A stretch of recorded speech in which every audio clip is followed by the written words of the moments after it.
Halo teman-teman semua, di episode kali ini saya sangat senang ya teman-teman, ya sangat antusias karena saya bisa ngobrol dengan salah satu panutan saya nih dari awal mulai belajar fitness teman-teman. Jadi dulu pas awal mulai belajar fitness nih, saya lihat fotonya beliau nih ada hampir di semua tempat fitness teman-teman. Terus saya baca quote-nya beliau gitu. Nah di mana menurut saya ini sangat bagus gitu. Ketika saya baca ini sangat menguatkan mindset dan mental saya teman-teman. Jadi saya sangat positif ya pada saat fitness gitu sampai membentuk tubuh dan lebih sehat teman-teman. So kali ini saya sangat bersyukur karena diberi kesempatan ngobrol langsung dengan orangnya gitu ya. Ini adalah salah satu living legend kalau kata orang-orang ya. Langsung saja kita ngobrol dengan Bli Aderai. Halo. Halo Bli. Apa kabar? Baik. Ya, apa kabar? Terima kasih. Baik, terima kasih Tommy udah diundang. Thank you juga Bli. Thank you. Nah ini Bli, ini kan saya ikutin Bli pada saat saya masih SMA nih Bli. Saya lihat fotonya di mana-mana gitu ya. Sampai hari ini nih saya ketemu dengan Bli, itu masih sama aja gitu. Nah itu saya pengen kayak boleh dong Bli sharing apa sih rahasianya gitu. Atau ada nggak prinsip yang Bli pegang dari awal mulai nih, dari umur 20-an ya Bli ya, sampai hari ini bisa stay konsisten gitu. Semoga teman-teman yang menonton juga bisa terinspirasi, termotivasi untuk mau melakukan yang seperti Bli lakukan gitu. Iya, baik, terima kasih. Jadi mungkin saya bisa awali dengan yang sederhana ya, yang sering saya katakan bahwa kalau kita bicara disiplin itu pemaknaan. Tapi yang lebih utama sebenarnya kepatuhan itu hadir karena adanya sebuah pemahaman sebagai sebuah fondasi. Nah, makanya kenapa kalau teman-teman punya pemahaman akan sesuatu dan mengerti, teman-teman bersedia melakukan tidak dengan susah hati tapi dengan senang hati dalam menjalankan prosesnya. Dan pada saat itu orang lain akan bilang, ih rajin banget sih lo gitu. Jadi kesannya seolah-olah jadi dia disiplin. Padahal dia punya sebuah pemahaman yang dalam prosesnya membuat dia bisa melakukannya dengan senang hati. Nah, sehat sendiri definisinya adalah bersahabat dengan senang hati gitu, bukan bersahabat dengan susah hati gitu. Makanya kenapa perlawanan hati itu terjadi yang namanya perlawanan tuh yang terjadi yang namanya dis dan is gitu.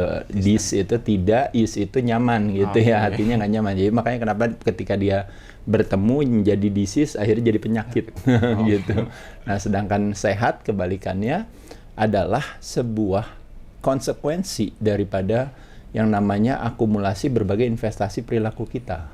Nah, jadi mirip dengan di dunia keuangan nih kalau Tommy dan kawan-kawan kan ada di bidang itu ya. Jadi ibarat kaya itu hadir gitu ceritanya karena sebuah konsekuensi dia jadi kaya karena ada investasi perilaku yang dilakukan berakumulasi gitu. Nah, apresiasinya gitu didapat yaitu pada saat waktu tertentu di mana dia menjadi konsekuensinya kaya. Paham ya kayak gitu. Nah, jadi sehat juga gitu ternyata. Jadi waktu dia investasi perilakunya, dia senang olahraga, pola makannya dia bagus, lalu dia juga tidak merokok, tidak konsumsi alkohol berlebihan, lalu juga dia juga punya mindset cara pandang yang baik terhadap sehat itu sendiri, akhirnya berbagai investasi perilaku tersebut dilakukan terus-menerus kan dia berakumulasi gitu. Seiring dengan waktu akhirnya konsekuensinya adalah apa? Akhirnya ternyata dia nggak pernah diganggu atau dibuat susah sama sakit gitu. Jadi beli obat jarang. Punya dokter pribadi yang harus dibawa kemana-mana enggak gitu. Harus pergi tinggal nginep di rumah sakit dengan biaya yang begitu tinggi tidak gitu. Harus operasi sehingga akhirnya merubah sistem di dalam tubuhnya gitu dan juga akhirnya harus biaya yang begitu besar tidak terjadi. Nah, semua akhirnya kemandirian akan sehat gitu. Nah, ini sama juga kemandirian akan keuangan gitu. Nah, dalam hal ini kemandirian akan kesehatan itu akhirnya terselenggara menjadi sebuah konsekuensinya gitu. Nah, jadi kalau saya ditanya balikin lagi ya mungkin jawaban saya ya saya sebenarnya nggak punya visi seperti itu tadinya atau tapi hanya lebih kepada saya jalanin aja dengan senang hati apa yang saya lakuin. Ya bersyukur istilahnya sampai hari ini masih diberikan yang namanya kemandirian sehat, masih bersyukur dijauhkan dari sakit gitu, masih bersyukur kalau ibaratnya membayangkan tanaman gitu ya atau tumbuhan gitu ya, saya ini misalnya masih punya daun, masih punya buah, buahnya masih belum sepet banget gitu. Lalu daunnya masih belum layu banget karena saya rajin menyirami akarnya gitu. Nah, sedangkan bagi kita yang tidak peduli menyirami ininya, ya otomatis semakin hari semakin tahun, otomatis daunnya kan semakin layu. Ya, otomatis buahnya akhirnya semakin pelan-pelan jadi kematangan gitu. Terakhirnya akhirnya menjadi membusuk.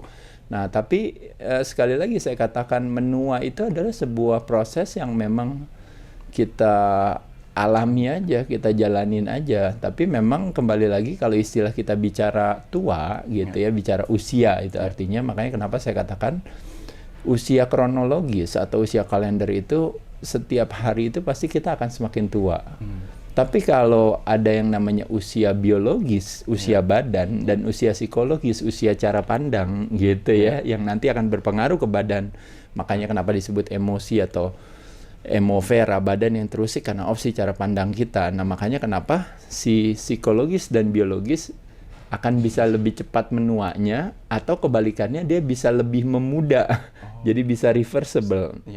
Jadi makanya usia saya sekarang udah mau 52 ya.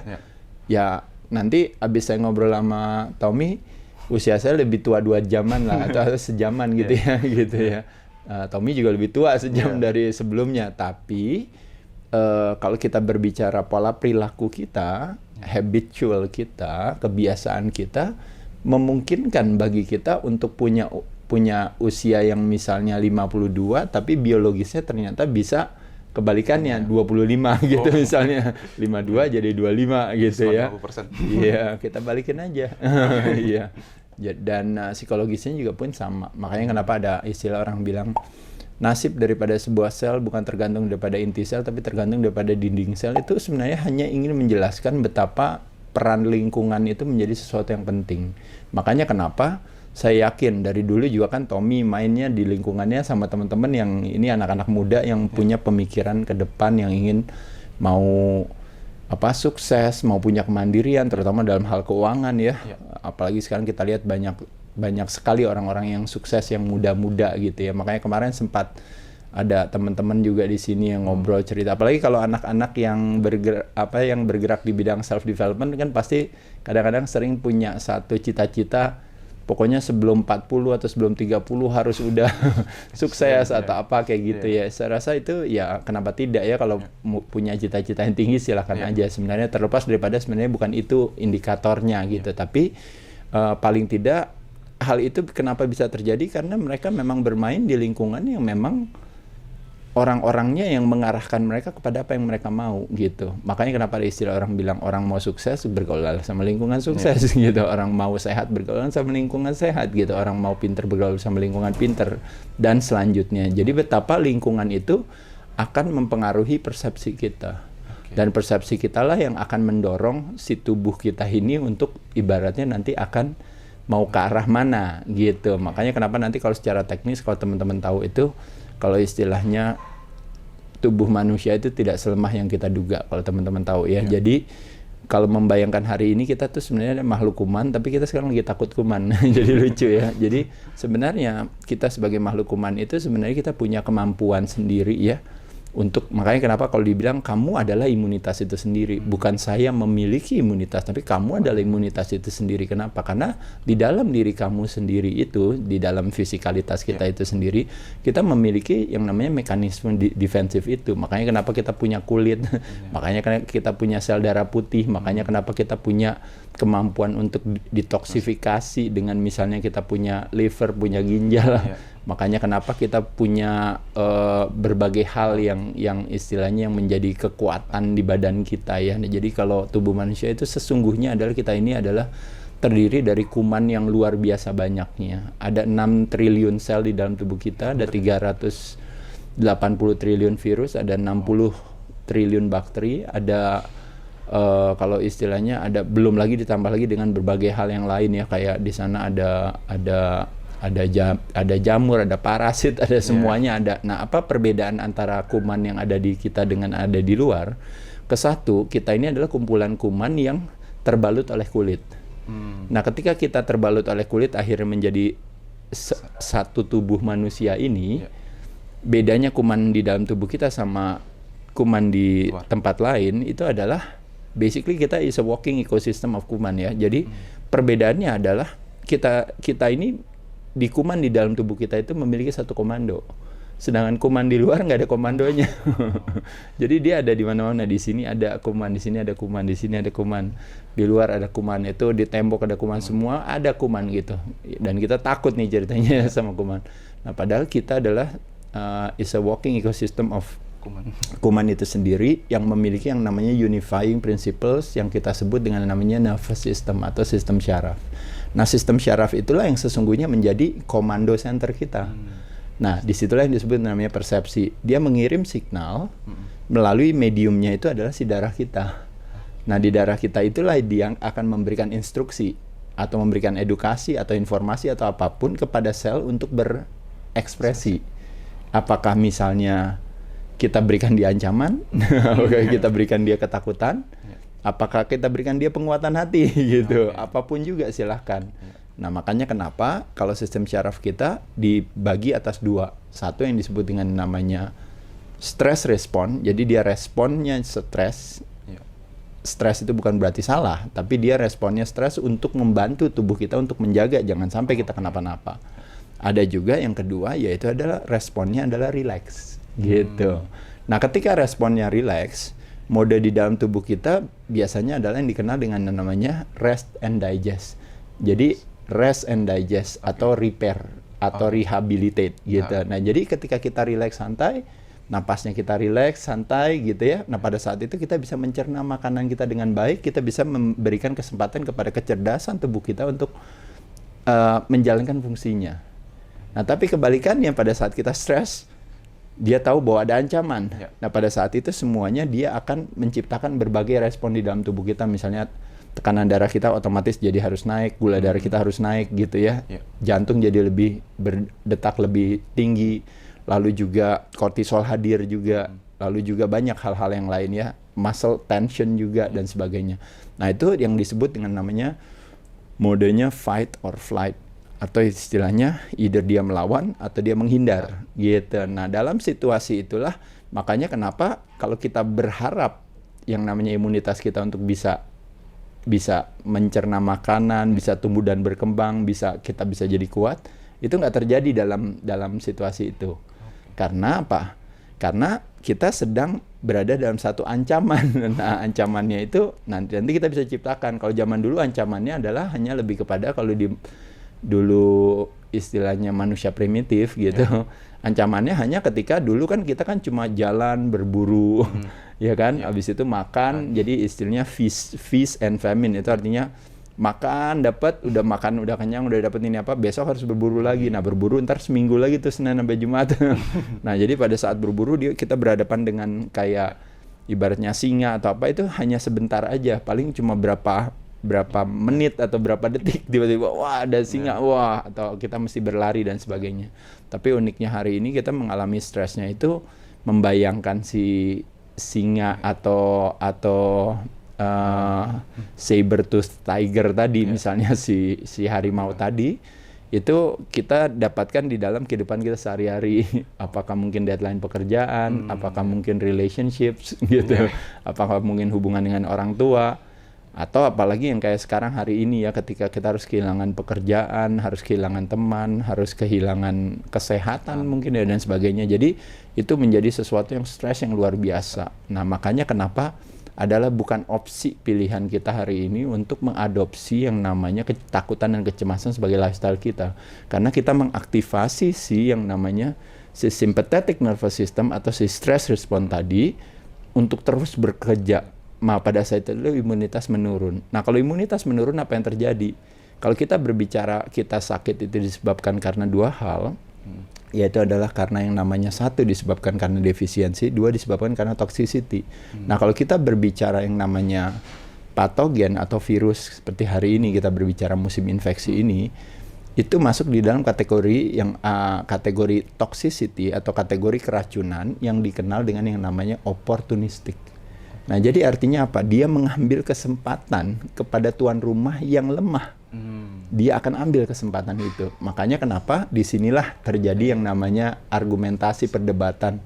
Nggak ada kok COVID, oh ada kok COVID gitu. Wah COVID tuh bahaya, enggak kok nggak bahaya gitu. Sebenarnya perdebatan itu adalah kita bisa memakluminya.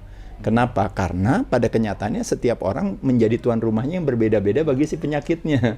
Nah ketika orang yang imunitasnya baik, itu ibarat di dalam dunia keuangan. Tommy santai aja, Tom. Tahu gak, Tom? Waduh, kita harus khawatir nih. Kenapa? Karena harga kecap naik, Tom. Sekarang, Tom. Waduh, harga beras naik, Tom. Waduh, harga premium naik, Tom nih sekarang nih, Tom. Waduh, gimana nih, Tom ini gini? Tapi Tommynya bilang, ya nggak apa-apa, Mas Ade, santai aja lah. Ya nggak apa-apa, kita kerja aja lebih keras lagi. Kita punya penghasilan yang lebih baik, ya kan? Kita nggak kenapa-napa. Ya kebetulan penghasilan saya udah cukup untuk kenaikan-kenaikan itu tidak signifikan memberikan kesulitan bagi saya. Nah pada saat itulah Tommy tidak dianggap sebagai seseorang yang arogan bercerita seperti itu karena Tommy memang punya benar-benar menjadi murid daripada sebuah antisipasi ketika terjadi resesi ekonomi. Tommy-nya nggak reses, Tommy-nya nggak kenapa-napa karena Tommy memiliki sebuah kecerdasan akan keuangan yang tinggi.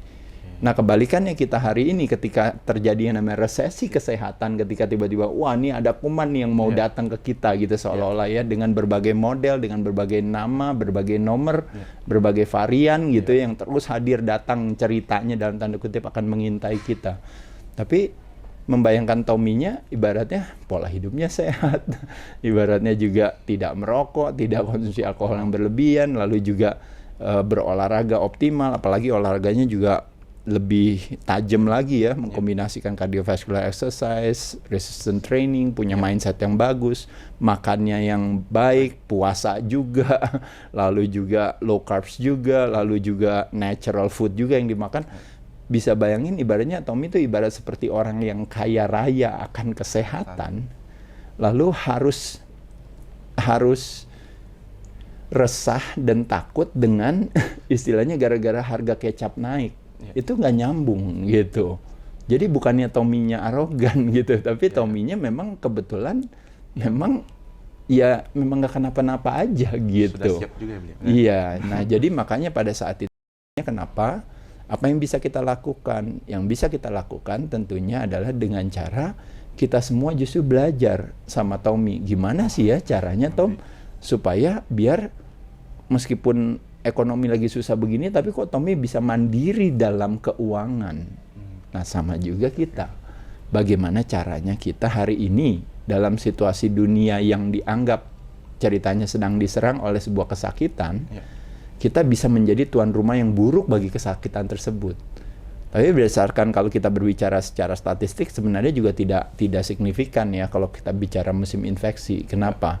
Karena terlihatnya aja seolah-olah seperti itu, tapi kalau kita lihat dari angka prematur kematian itu hampir kontribusi mayoritas terbesar lebih dari 90% itu bukan karena penyakit infeksi, tapi karena penyakit-penyakit perilaku. Makanya kenapa disebut dengan penyakit-penyakit yang berhubungan dengan metabolisme atau yang dikenal dengan namanya metabolic syndrome atau yang dikenal dengan namanya syndrome X, yaitu berbagai penyakit yang berhubungan dengan jantung dan pembuluh darah. Nah, jadi disebabkan karena apa tuh?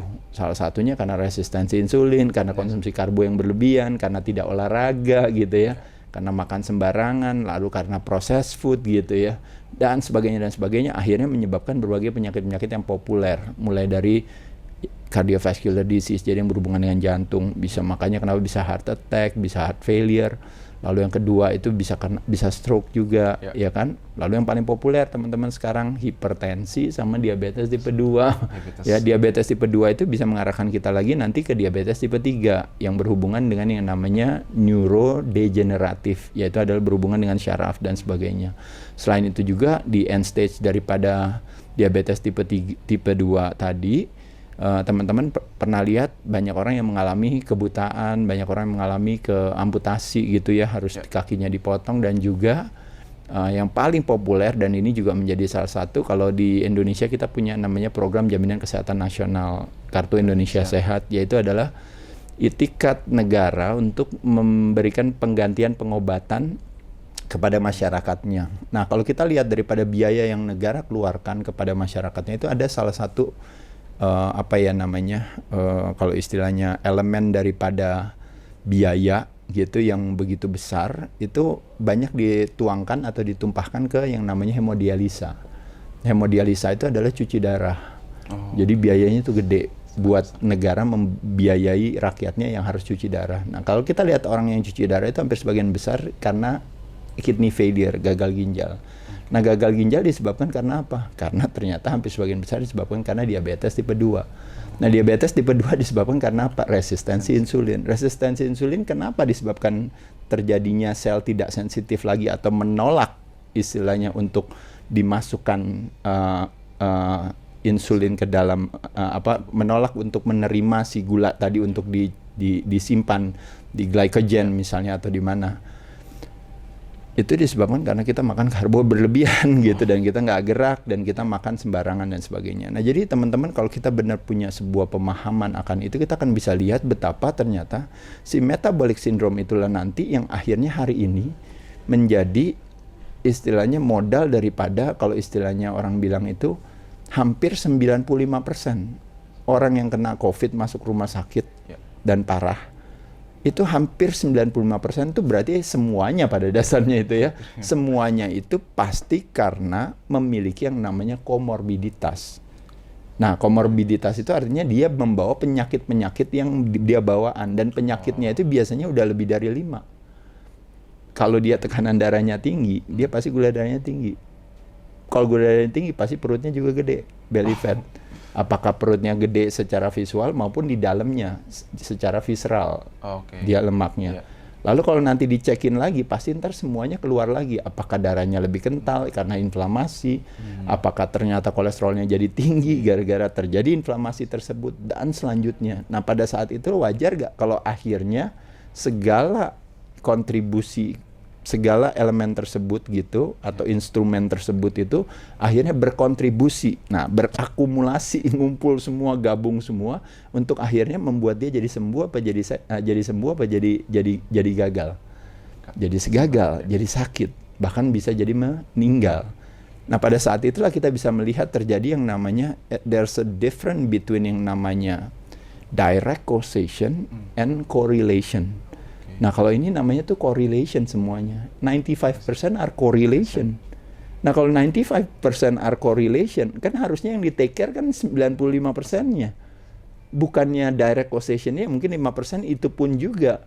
Kalau ibaratnya itu ada faktor lain lagi. Apakah faktor genetic expression, ada orang yang tiba-tiba kena memang ya sehat-sehat aja tapi ternyata bermasalah gitu. Tapi majority orang bermasalah adalah pasti karena investasi perilakunya dia.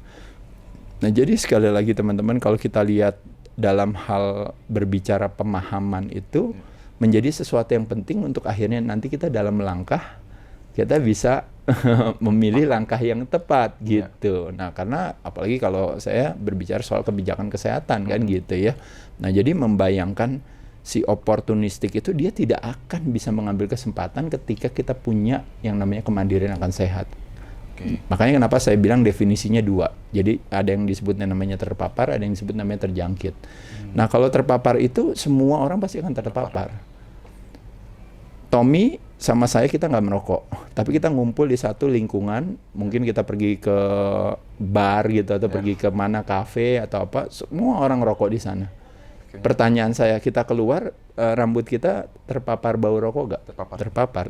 Bajunya terpapar bau rokok nggak? Terpapar. Kalau saya bikin tes, ngecek orang ngerokok atau nggak ngerokok, kita bisa akan masuk di dalam kategori orang yang merokok. Kenapa? Karena bau badannya semuanya kan rokok. Tapi kan pertanyaannya kan belum tentu tapi kan kamu merokok sebenarnya kan gitu ya. Tapi kita sudah terpapar. Nah, makanya didefinisikan sebagai sudah terpapar, jadi positif. Tapi OTG gitu, karena dianggap tidak ini. Nah, apa yang harus kita lakukan? Ya mandi, cuci, gitu ya kan? Sehingga paparan itu keluar. Makanya kenapa kita cuci tangan, cuci badan, cuci hidung, gitu. Nah, itu tujuannya itu. Nah, cuma problemnya teman-teman nggak rajin melakukan hal tersebut.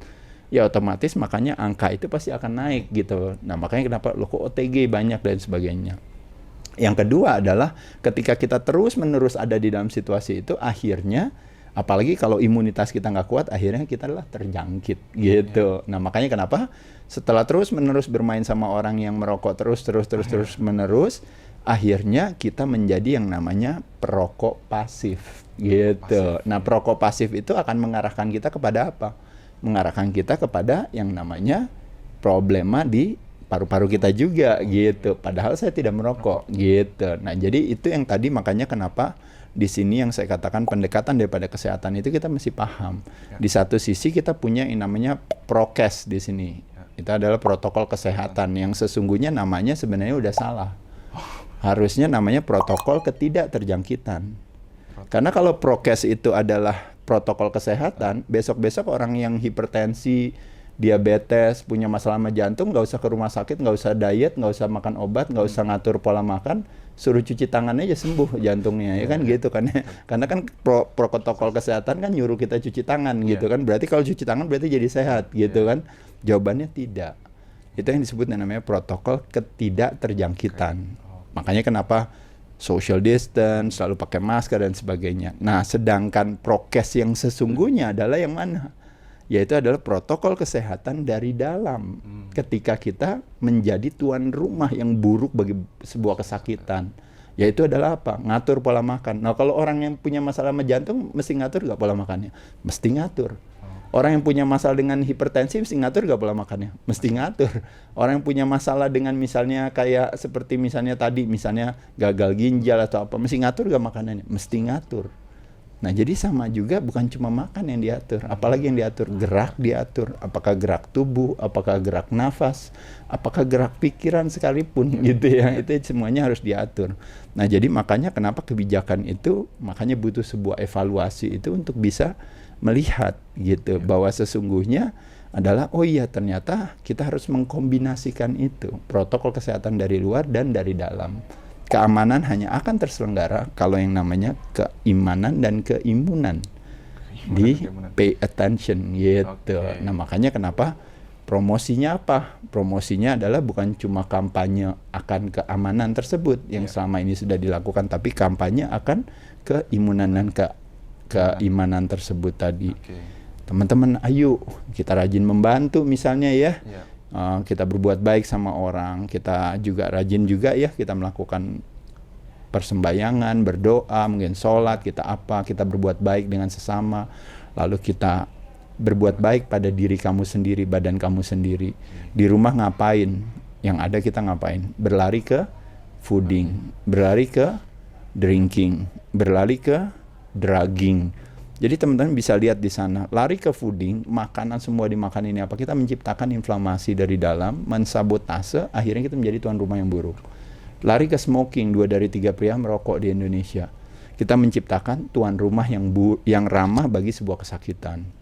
Lari ke drinking, milenial nih teman-teman Tommy dan kawan-kawan, ibaratnya kerjaannya mungkin karena biasa nonton film gitu ya, ngelihat oh iya tiap kali ada masalah minum ya.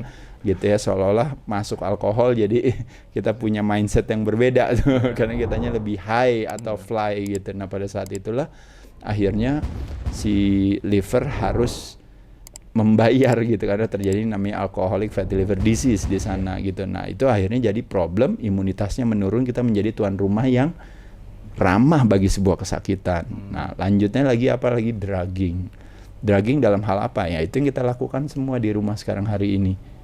Gara-gara social kultur dan economic illness gitu ya, karena kita semua sekarang kan otomatis ya penghasilan menurun, lalu juga nggak bisa ketemu sama orang yang kita kasihi, silaturahmi jadi terbatas dan sebagainya. Budaya-budaya yang selama ini kita juga biasa kita lakukan akhirnya nggak bisa kita jalankan gitu ya. Nah, pada saat itu terjadi yang namanya kesakitan secara sosial, budaya dan ekonomi. Ya, sosbud ekonomi lah itu. Nah, pada saat itulah biasanya akan mengarahkan kita kepada kesakitan akan mental. Nah, kesakitan akan mental itu akan mengarahkan kita kepada yang namanya depresi imunitas gitu. Nah, pada saat itu makanya si penyakit akan dengan senang hati datang ke sana. Dan ketika penyakit datang seolah-olah nanti yang dibilang penyebabnya adalah si penyakitnya. Direct causation, padahal is a correlation. Nah, jadi poin saya tuh di sana sebenarnya. Kalau kita bisa men-tackle 95%, direct causation itu hanya bisa berapa? 95% kalau kita jadi nominator buat pilkada atau pilpres itu kita menangnya telak gitu. Ya kan 95% gitu nggak main-main ya kan, ibaratnya kayak kita bilang dari segi keuangan saya 95% secure aman, 5% saya nggak aman kan nggak ada masalah.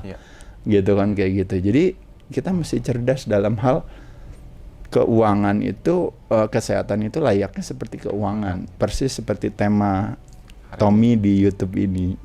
Yaitu adalah bagaimana caranya menjadi sehat dan kaya gitu ya. Tapi kaya dalam arti sejahtera ya Tom ya. Sejahtera. Iya, kurang lebih itu sih maksud saya. Wah, ini dalam banget sih Bli. Jadi kita pertama harus paham dulu ya Bli ya. Nah, masalahnya kan biasa di Indonesia ini kan tadi Bli sempat sharing nih, kecerdasan akan keuangan itu lebih tinggi ya dibandingkan dengan kecerdasan akan kesehatan gitu, Bli. Betul. Karena itu, ada urgensinya. Ada urgensinya. Betul. Kalau sehat nggak ada urgensinya. Nah, masalahnya. Itu gimana ya, Bli? Maksudnya haruskah orang itu untuk bisa aware nih seperti perlu kecerdasan itu aja. Kecerdasan itulah yang nanti akan menjadi modal dari pemahaman. Artinya dalam hal ini bagaimana kita bisa cerdas, kita mesti edukasi. Nah makanya saya bersyukur sekali lagi kayak Tommy, lalu saya dan kawan-kawan, apa sih hikmah daripada musim COVID ini kalau kita pikir ibaratnya ketika kita jadi harus di rumah tadi kan gitu. Apalagi orang banyak yang lari ke obat-obatan tadi, akhirnya kita harus hidup dengan dampak samping daripada penggunaan obat menurunkan gula darah, tekanan darah, obat tidur, obat stres, obat kolesterol dan sebagainya itu tadi kan, jadi akhirnya justru kita di rumah ditambah lagi dengan merokok, minum, lalu gula berlebihan. Itu kan makanya kenapa nggak nyambungnya tuh ketika di rumah harusnya imunitasnya jadi kuat sehingga kita jadi bisa mengatasi masalah infeksi ini, tapi yang ada kita malah menjadi tuan rumah gitu. Nah jadi di situ kita bisa lihat, kalau Tommy lihat itu benar-benar kita jadi kecerdasan kita malah jadi makin, kitanya jadi makin bodoh gitu. Nah, tapi di sisi lain, apa sih hikmah daripada kita diam di rumah tadi dengan kita jadi banyak waktu tadi? Nah, salah satunya adalah yang dilakukan oleh Tommy dan saya. Akhirnya kita bisa jadi berbagi lebih banyak lagi. Nih gitu ya kan, bener gak? Benar. Bayangin, kalau saya yakin pasti Tommy juga punya YouTube ini, saya rasa juga mungkin baru dalam 2 tahun terakhir ini kali ya, atau ini baru sih, baru. Oh apalagi misalnya ya kan, jadi maksud saya dalam durasi 2 tahun terakhir ini dong, bener ya berarti ya. Saya pun juga sama. Saya sebenarnya juga udah lama sih, tapi benar-benar baru aktif itu juga baru bulan April atau Mei tahun lalu lah. Jadi baru kurang lebih ya setahunan juga sih kira-kira itu ya.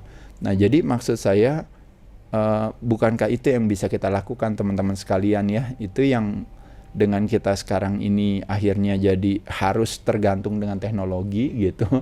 Yang which is dimana konsekuensinya toxicity secara radiasi itu makin gede gitu. Secara energetik, karena kerjaannya kan gadget-gadget terus kita sekarang ini gitu. Makanya kenapa di satu sisi bukan cuma industri farmasi yang jadi meningkat di dalam masa infeksi ini karena dia yang mendapatkan keuntungan otomatis karena dengan terjadinya banyak kesakitan, tapi di sisi lain juga industri kalau kita bilang telekomunikasi gitu ya, atau misalnya mungkin yang related dengan mungkin aplikasi lah, dengan inilah gitu ya, termasuk juga kayak kalau kita lihat ratingnya semua pada naik semua kalau seandainya, karena semua diam di rumah dan menyaksikan gitu ya. Nah jadi ada satu nilai kebaikan di sana. Nah tapi kebaikan itu harus diimbangi dengan yang namanya, siapa tahu dengan Tommy punya YouTube channel, lalu saya juga bisa menghidupkan YouTube channel saya, teman-teman yang lain juga, lalu kita juga punya berbagai sosial media ya gitu ya. Justru bukannya yang kita sebarkan itu adalah ketakutan, kecemasan, atau bahkan keluhan gitu ya, itu kan paling sering kan keluhan gitu yang disebarkan. Tapi justru yang kita sebarkan itu adalah lebih kepada edukasi yang pada kenyataannya mengajak teman-teman akhirnya jadi punya sebuah pemahaman. Dengan punya pemahaman itu makanya kenapa cari duit jadi gampang gitu istilahnya bagi orang yang punya paham tentang financial.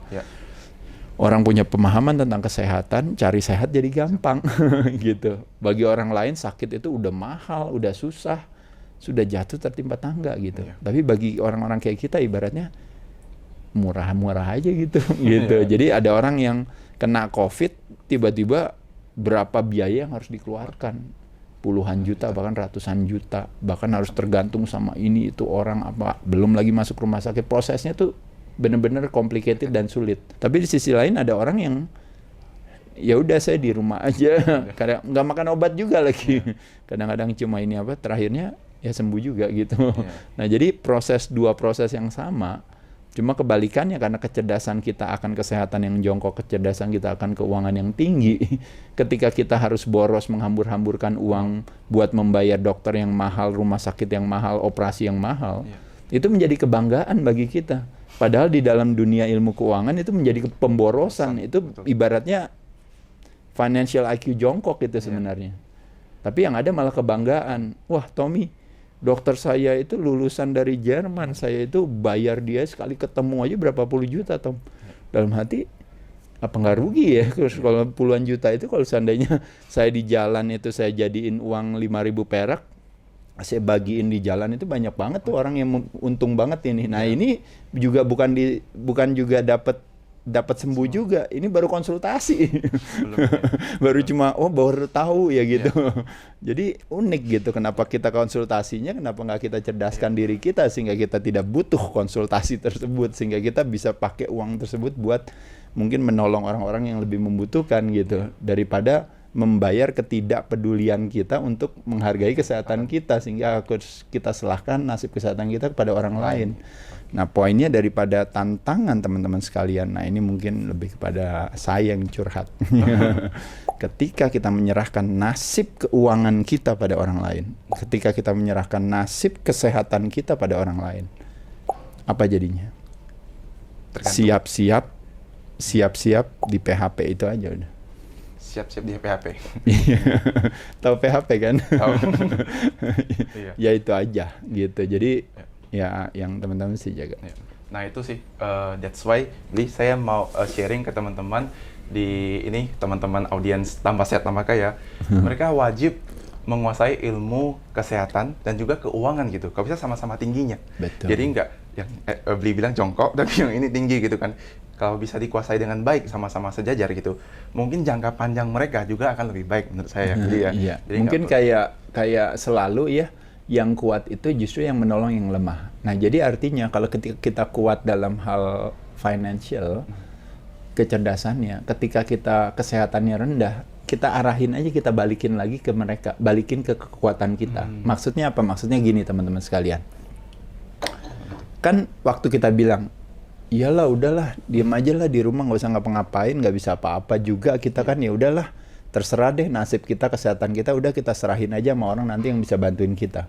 Sekarang saya tanya, kita mau nggak ngomong gitu pada saat dimana, udahlah Tom, santai aja, nggak usah usaha, nggak usah belajar, nggak usah kerja, ya, nggak usah bikin-bikin kayak tadi misalnya mau coba untuk belajar tentang investasi di saham, di ini, udahlah diem aja di rumah, santai, ntar dikasih bansos. Ya udah santai aja, nurut aja lah, ntar ini apa. Pertanyaan saya, ketika ibaratnya Tommy dikasih nasihat seperti itu, Tommy memiliki satu kecerdasan untuk sedikit kritis untuk bilang, Tommy bilang apa? Apa jawaban Tommy? Kayaknya nggak bisa. Masa saya harus seperti itu? Apa jawaban Tommy? Enggak, saya mau belajar, saya mau cari tahu. Kenapa saya harus nggak boleh ngapa-ngapain? Justru bukankah saya punya kecerdasan untuk saya belajar untuk lebih kreatif untuk mencari ini? Ya, setuju. Benar nggak kayak gitu? Berarti tingkat kecerdasan keuangan Tommy tinggi kan? Nah sekarang pertanyaan saya, kalau Tommy ada di dunia kesehatan, lalu saya bilang udahlah Tom, nggak usah olahraga, nggak usah, udah diem aja santai, ntar akan ada satria pengingat yang akan menolong, bansos yang akan membantu Tommy untuk sehat. Kira-kira Tommy percaya atau enggak? Percaya sih kalau secara orang awam ya. Nah jadi akhirnya kita bukan masalah seperti itu, makanya kenapa tadi saya bilang PHP itu hanya lebih kepada kalau saya bersedia untuk menyerahkan nasib keuangan saya pada orang lain, maka berarti kemandirian itu is not located on us lagi anymore. Kemandirian itu pergi. Berarti semuanya tergantung daripada perilaku orang. Dan pada saat itulah kita harus hidup dengan konsekuensi itu aja. Jadi nanti orang lain nyuruh kita A, B, C, D, E, dan kita akan nurut semuanya. Gitu maksud saya. Nah jadi dalam hal keuangan dan kesehatan itu makanya kenapa menurut saya menyenangkan kalau kita bisa seimbangkan gitu. Jadi beberapa contoh lah yang gampang, mungkin teman-teman udah bosen saya ngomong seperti ini, tapi yang gampang sederhana. Kenapa kamu gemuk? Oh iya, karena bapak ibu saya gemuk, nenek saya gemuk, kakek saya gemuk. Karena saya adalah gemuk secara keturunan. Genetik. Ya. Tapi ketika ditanya kenapa kamu miskin, oh iya maklum lah bapak saya, ibu saya miskin, nenek saya miskin, kita miskin karena keturunan. Otomatis kita tertawa karena kecerdasan akan keuangan kita tinggi. Lalu itu satu contoh. Contoh yang kedua, ada orang bilang gini, kenapa kamu miskin? Ya maklum lah, karena di depan saya ada mall, ada toko baju, ada toko sepatu, ya, ada pusat perbelanjaan di depan rumah saya. Ya. Makanya saya miskin. Orang bilang, loh apa hubungannya? Ya. Kenapa orang bisa bertanya apa hubungannya? Karena kecerdasan akan keuangan orang tinggi, nggak ada hubungannya antara kamu miskin sama di depan kamu ada pasar. Tapi kecerdasan kita akan kesehatan yang jongkok, ketika pas ditanya, kenapa lo gemuk? Ya maklum lah, gue tinggalnya di Pantai Indah Kapuk. Depan gue itu ada bakmi, bakso, lo tahu kan yang paling enak di sini. Oh iya bener-bener ada ini. Iya, makanya gue gemuk. Oh iya bener juga ya, maklum semuanya. Jadi bisa bayangkan ibaratnya nasib kegemukan kita itu tergantung daripada tukang bakmi yang ada di depan rumah kita. Jadi kecerdasan kita akan kesehatan yang jongkok, akhirnya kita bisa mendapatkan pemakluman dari orang karena orang lain juga kecerdasannya jongkok. Oke. Jadi hal itu makanya saya katakan, yuk kita balikan kembali ke kecerdasan kita akan keuangan yang nanti akan menolong kita untuk mendidik atau mengedukasi kita untuk meningkatkan kecerdasan kita akan kesehatan. Ya. Jadi saya jadi keingat kembali saat saya merantau ke Jakarta nih, Bli. Saya baru masuk di industri keuangan. Itu saya kan baru mulai nih, Bli ya. Itu saya kan nggak tahu apa-apa tuh. Baru mulai belajar di soal keuangan. Otomatis kecerdasan keuangan saya akan semakin tinggi dong. Nah dari situ semakin tinggi, saya baru bisa mendesain dan memikirkan, oh ternyata saya paham dengan apa yang saya lakukan gitu. Betul. Secara saya pencapaian atau jangka panjangnya saya jadi lebih tahu arahnya akan kemana Betul, gitu. Nah betul. inilah yang saya senang sekali karena bisa bicara dengan Bli. Apa yang dari tadi Bli Adrai bilang ya tentang kecerdasan itu sangat harus dimiliki sebelum teman-teman mau tentang belajar kesehatan, mau belajar keuangan gitu ya. Itu yang paling poin pertamanya, Bli ya, yang wajib dimiliki ya. Jadi teman-teman semoga itu tadi udah 20 menit pertama itu saya yakin itu sangat dalam gitu ya, tapi bisa ditonton berkali-kali gitu, Bli. Teman-teman gitu ya. Sama ini, Bli, mungkin teman-teman kan kalau saya di industri keuangan itu kan ada strateginya bisa, Bli. Oh ya, kalau Tommy untuk belajar di pasar saham strateginya bagaimana, cara ininya bagaimana gitu. Iya. Nah kalau di kesehatan ada nggak, Bli, strategi-strateginya gitu yang harus dipunyai gitu, karena kan ada kesamaan kan. Nah mungkin saya mau tanya, Bli, ada nggak, Bli, strateginya gitu? Strateginya. Ya mungkin kalau kita berbicara strategi memang kembali lagi kan memang nanti akhirnya jadi mendetail ya kira-kira. Kalau ngomongin belajarnya sama siapa dan di mana, kalau menurut saya itu saya rasa setiap orang berhak punya preference masing-masing. Ya nggak ada masalah kalau saya pikir. Tapi ada istilah yang mengatakan teacher won't appear when the student not ready, itu artinya pembelajaran itu tidak akan terjadi kalau kita belum bersedia untuk siap belajar gitu kan. Tapi ketika kita siap belajar ternyata semua yang ada di depan kita menjadi sebuah pembelajaran gitu. Jadi akhirnya guru-guru itu hadir dengan sendirinya. Bukan guru dalam arti orang per orang, tapi guru itu dalam arti pembelajaran. Kayak kita misalnya pembelajaran dari pengalaman gitu ya. Ketika pembelajaran daripada sebuah kegagalan gitu, pembelajaran dari kesakitan kayak kita hari ini kan gitu. Tapi ketika kita mau belajar, pada saat itulah akhirnya jangan khawatir, nggak perlu strategi, pembelajaran itu akan ada. Gitu nah maksud saya. Nah jadi pembelajaran itu akan ada dari mana ya? Sekarang yang seperti saya katakan tadi, bersyukur banget kan ketika ada sekarang ini banyak sekali channel-channel yang berhubungan dengan keuangan, channel-channel yang berhubungan dengan kesehatan. Itu kita bisa belajar di sana. Selain itu teman-teman bisa baca buku ya, bisa ini, atau teman-teman bisa bertemu dengan orang-orang yang mungkin expert di bidang itu untuk bisa saling bertanya atau mungkin kayak kita ngobrol kayak gini, misalnya Tommy bilang Mas Ade paham tuh tentang kebugaran ini apa, Tommy mau datengin, mau misalnya mau ngobrol, mau tanya atau apa dan sebagainya. Jadi banyak cara, dan saya rasa kalau untuk mau belajar itu saya rasa sih nggak membutuhkan strategi apa-apa sih kalau saya berpikir ya. Tapi kalau berbicara strategi nanti lebih kepada strategi aplikasi. Ada istilah yang mengatakan apa yang diaplikasikan maksudnya ya. Jadi ada yang mengatakan adalah bahwa knowledge is power kan gitu ya. Ketika kita mau belajar kita dapat pengetahuan. Ya. Lalu kita bilang, oh berarti saya udah dapat kekuatan itu. Ya knowledge mungkin is a power, tapi the real power gitu is applied knowledge. Jadi the real power adalah ketika pengetahuan tersebut diaplikasikan ke diri kita. Nah disitulah baru kita butuh strategi, ya kan? Nah strateginya adalah nanti kita bicara strategi makan apa gitu. Nah tergantung daripada latar belakangnya. Oh ternyata dia gemuk ini apa? Ya coba kita main yuk. Mungkin ada yang namanya intermittent fasting. Nanti di situ ada yang namanya mungkin low carbs diet pendekatannya, fatnya mesti cari yang alami, protein yang perlu berapa, lalu ini apa penting ngomongin strategi dari makanan, strategi dari latihan, kombinasi cardio exercise dan resistance training. Nah kita berbicara nanti yang namanya intensitas, bicara interval, kita berbicara tempo, berbicara asosiasi, berbicara macam-macam kayak gitu ya. Nanti itu lagi gitu. Nah jadi kalau strategi nanti memang tergantung dari, termasuk juga strategi dalam hal mindset juga sama ya, ketika kita ibaratnya bagaimana ya kita punya opsi cara pandang yang menguatkan hati. Apa yang kita fokuskan di sana tenaga kita tersalurkan. Makanya kenapa saya katakan istilahnya sibuk menganalisa kegelapan ingin mendapatkan penerangan itu tuh berat gitu. Sibuk menganalisa kesakitan ingin mendapatkan kesehatan tuh berat. Karena apa? Karena contoh yang paling gampang. Kalau saya menggunakan definisi dalam dunia keuangan.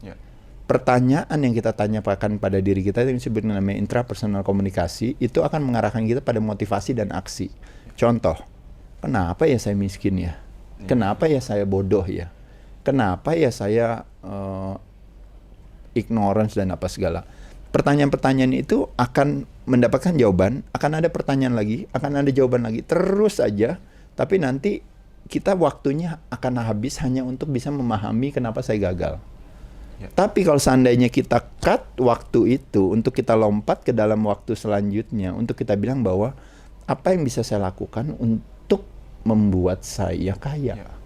Nah pada saat itulah ibaratnya kita langsung dikasih berbagai opsi solusi untuk apa yang bisa kita lakukan ya untuk kita bisa mendapatkan apa yang kita mau.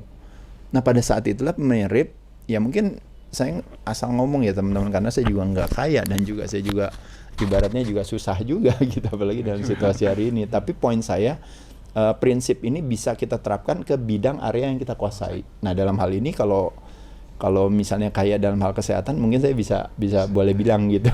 Saya bersyukur sampai hari ini diberikan kekayaan. Pengalaman saya terakhir masuk rumah sakit, kalau Tommy tahu juga, saya terakhir masuk rumah sakit ya kurang lebih 52 tahun yang lalu, waktu saya lahir maksudnya. Jadi bersyukur saya nggak nyusahin orang lain gitu. Saya nggak nyusahin dokternya, saya nggak nyusahin rumah sakitnya, saya nggak nyusahin apoteknya gitu ya. Tapi bersyukur sampai hari ini masih diberikan kemandirian akan sehat, ya itu saya syukuri lah gitu. Kita mensyukuri dalam arti kalaupun juga besok kalau sakit ya kita ikhlas menerima. Persis kayak ketika kita bilang saya bersyukur ya saya dilahirkan dari keluarga yang cukup mapan misalnya kan bagi teman-teman sekalian. Lalu saya juga dikasih edukasi sekolah yang baik ini apa gitu. Lalu juga kadang-kadang saya punya warisan lagi ceritanya itu. Ceritain ini apa sehingga jadi saya hidupnya layak aja terus. Nah itu kan satu yang kita syukuri. Tapi kalau besok nanti bangkrut gara-gara COVID juga ya nggak apa-apa gitu.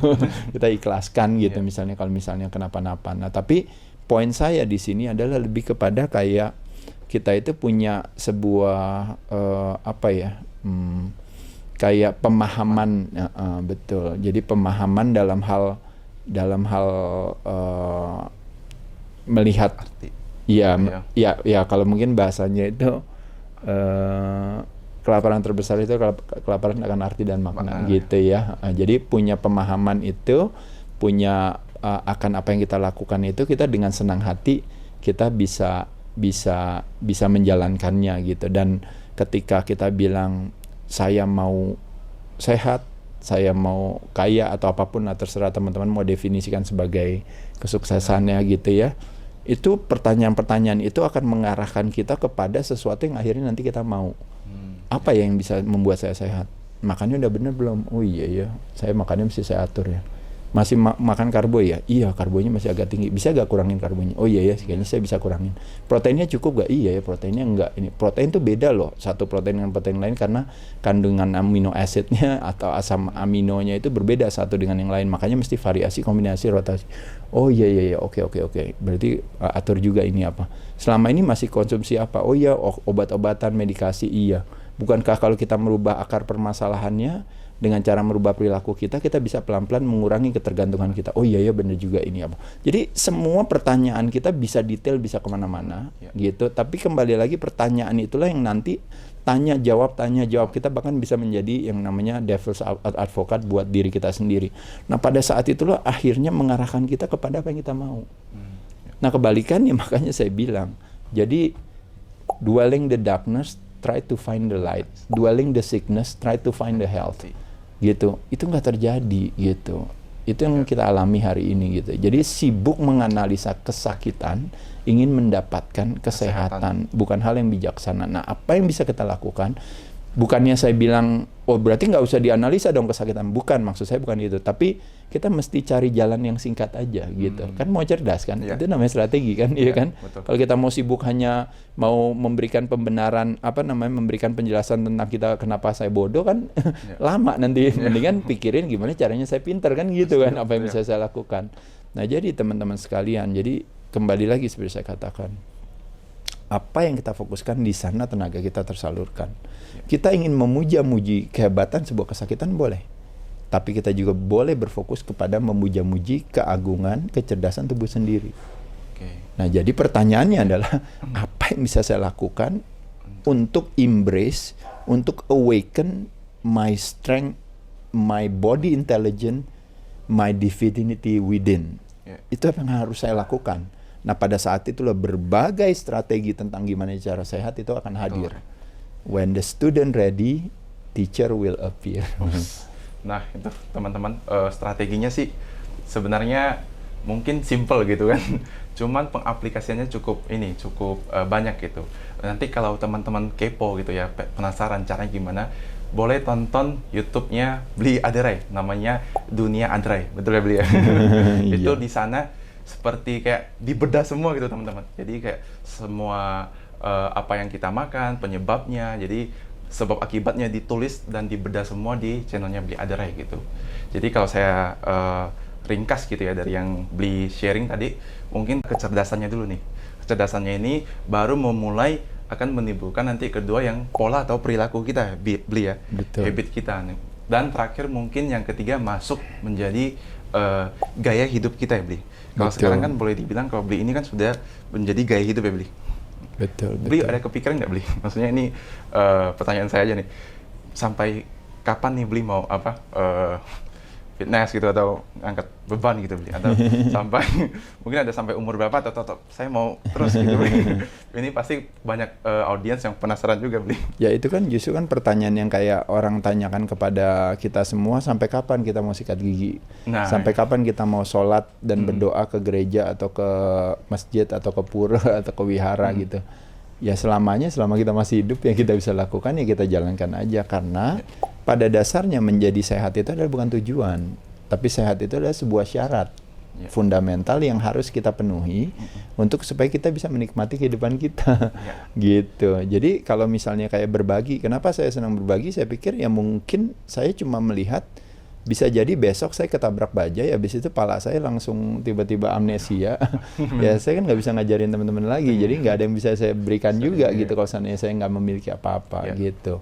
Selain itu juga ketika saya masih kuat, ya saya akan melakukan berbagai hal untuk bisa membantu atau menciptakan situasi di mana memang ada sebuah kebermanfaatan bagi diri saya dan orang lain gitu kan. Nah jadi kalau ditanya, ya saya akan lakukan itu. Sampai kapan nih mau sehat terus latihan ini apa? Ya sama aja, kecerdasan kita akan kebersihan tinggi. Makanya sampai kapanpun, gila lo udah umurnya udah 80 tahun, ngapain sih lo masih mandi? Gitu ya. Kan nggak gitu. Justru mandi itu ya bagi orang 80 tahun juga fresh, seger gitu ya, seneng gitu. Gitu loh, ya bukan berarti ibaratnya udah tua siapa yang ngeliatin juga, nggak gitu ya. Tapi memang ketika bersih itu menjadi menyenangkan bagi diri kita sendiri. Jadi segala sesuatu yang kita berikan itu sebenarnya is not necessary selalu menjadi signifikansi, itu enggak gitu. Nah, kesalahannya anak muda itu kan selalu beranggapan istilahnya apa kata orang lain itu yang utama. Jadi sehingga waktu kita misalnya mau memberikan kebaikan pada orang dengan misalnya sharing sesuatu dan sebagainya, selalu seolah-olah kita itu kayak punya indikator-indikator, berapa views-nya, berapa likes-nya, bagusnya di jam berapa dan sebagainya, seolah-olah bahwa nanti jawaban daripada nilai atau angka yang tinggi tadi dari likes, view dan follower dan sebagainya itu tinggi, pada saat itulah dia merasa bahwa oh iya saya benar melakukan itu. Cuma pertanyaan saya, kalau kita boleh jujur sama diri kita sendiri, ketika kita berbuat baik sama orang, apakah kita memberikan edukasi sama orang ini apa? Mau nggak ada yang ngelihat, atau yang ngelihatnya bukan 5 juta orang atau 5.000 orang atau 500.000 orang atau 50, ternyata yang ngelihat cuma 5 orang. Tapi yang kamu berikan adalah sesuatu yang baik, itu tidak merubah kebaikan itu gitu loh. Jadi ibaratnya the opposite of courage is not necessary as virus katanya. Tapi the opposite of courage adalah confirmity. Maksudnya apa? Kebalikan daripada sebuah keberanian adalah tidak semata-mata ketakutan, tapi kebalikan daripada sebuah keberanian itu adalah sebenarnya kebutuhan kita yang ingin selalu mendapatkan konfirmasi. Itu yang disebut dengan namanya orang pengecut. Makanya saya bilang tadi, orang yang pengecut, dia butuh follower yang banyak, dia butuh likes yang banyak, dia butuh views yang banyak hanya untuk istilahnya melakukan sesuatu. Dia bilang, kalau seandainya followernya banyak, kalau seandainya likes-nya banyak, view-nya banyak, oke, saya akan terus melakukan kebaikan ini. Tapi kalau seandainya itu saya nggak dapatkan, saya nggak mau ngelakuin ini. Karena saya merasa indikatornya itu tumpul. Padahal nggak ada hubungannya. Makanya saya katakan sama teman-teman sekalian, saya senang olahraga, saya senang diet, atur makanan, saya senang berbagi sama orang. Mungkin juga berbagi bisa berbagai macam. Kalau seandainya misalnya YouTube saya yang nonton cuma 5 orang, kalau buku saya yang baca cuma 5 orang, kalau seminar saya yang datengin juga cuma 5 orang, kalau IG live saya yang nonton cuma 5 orang, ibaratnya saya nggak peduli gitu. Kalau istilahnya. Karena itu nggak merubah perbuatan kita ya, Bli. Nggak ada masalah. Istilahnya kita tetap lakuin apa yang kita lakukan gitu. Nggak ada masalah. Karena saya tidak butuh konfirmasi. Pada saat itulah orang akan bilang kita, benar, kamu adalah orang yang pemberani. Tapi ketika bilang, nggak usah lah bikin-bikin seminar lagi, nggak usah nulis buku lah, nggak ada yang baca, nggak ada yang ini apa. Pada saat itulah kita membutuhkan konfirmasi. Nah pertanyaannya, konfirmasi selalu kita butuhkan, berarti kita ada di ujung kanan, di ujung yang sebelah sini. Nah di ujung yang sebelah sini adalah keberanian. Nah kebalikan daripada keberanian adalah ketakutan. Nah nanti Anda bisa memaknai diri Anda sebagai seorang pengecut, itu aja. Gitu poin saya. Wah, ini saya udah seperti tercerahkan nih teman-teman, mendapat banyak insight baru dari Bli Aderai. So mungkin itu saja Bli yang saya terima kasih banyak Bli. Iya, sudah makasih. Untuk sharingnya, untuk tempatnya gitu ya, untuk semuanya Bli. Semoga lancar selalu, sehat selalu Bli. Amin, untuk sama-sama semuanya, Tommy juga ya. Semoga bermanfaat untuk semua teman-teman. Saya yakin sangat bermanfaat ya, karena saya mendapat banyak insight baru gitu. So saya ucapkan salam tambah sehat, tambah kaya. Thank you.